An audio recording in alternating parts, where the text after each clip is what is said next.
Are you like me, a dedicated practitioner of years, maybe decades?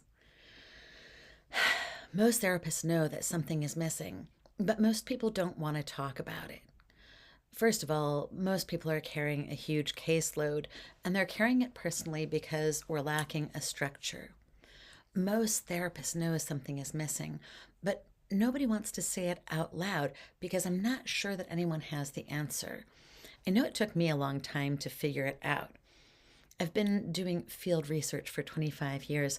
I left a doctoral program at University of Delaware when I was younger because I wasn't finding the answers to my questions. I didn't find the answers at American University either, although I did learn a lot about culture, psychology, sociology, and the history of Latin America.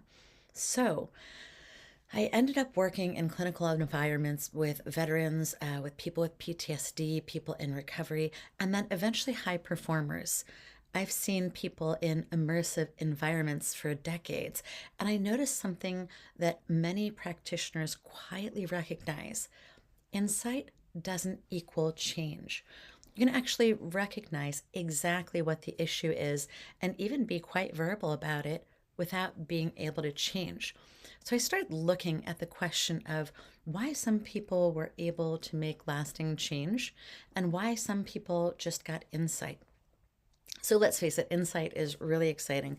And I know as a practitioner, when I'm listening to someone in a counseling session, I'm always very happy for them when they have that insight.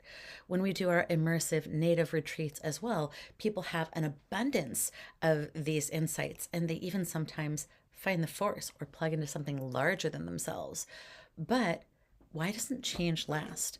I started looking at the different groups because I was extremely curious.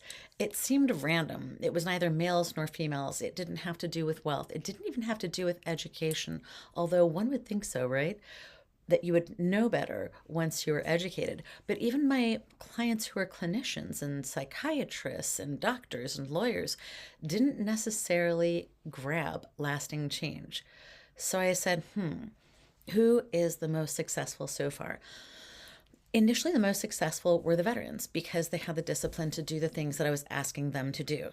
I require that people do breath work, yoga, meditation, long walks, and a special kind of journaling that I call bubble diagramming. We're going to get into that a little bit more later in a different episode because we're going to go through the whole series of the actual solution to the problem that I'm calling out.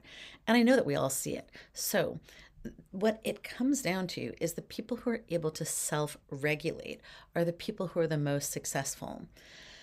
Across cultures and disciplines, I noticed also that people put regulation first. So before we start yoga, typically we'll do breath work or we'll do chanting or we'll do some study to get ourselves in the mindset.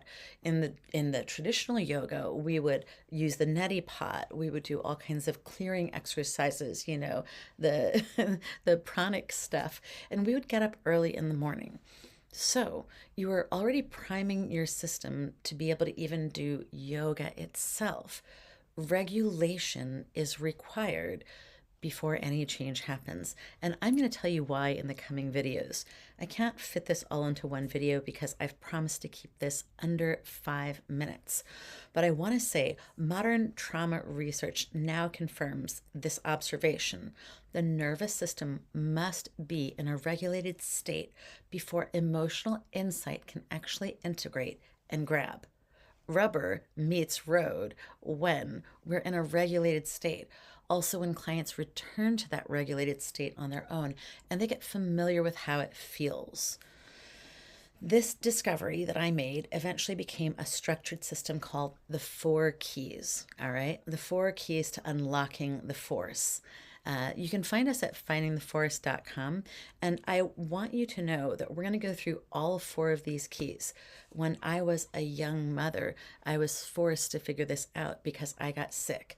I didn't just fully jump headlong into field research in the Southwest for 20 years because I had something else to do. I was dying of an unidentifiable disease. And so we'll talk about it a little bit more. And this is the thread that ties it all together. I was essentially forced to discover this. And then when I did, I started sharing it with community. I became certified as a Native American minister. I got my master's and finally my PhD in transpersonal counseling. The discovery I made when I was doing this research, the crossover between traditional culture and modern research, is this system: regulation, orientation, processing, and then integration. So we're going to go through each one of these steps. In the next video, we will look at why insight alone, specifically why insight alone, fails to make lasting change all by itself. So this is Dr. Courtni. Join me in the second of 5 videos coming up.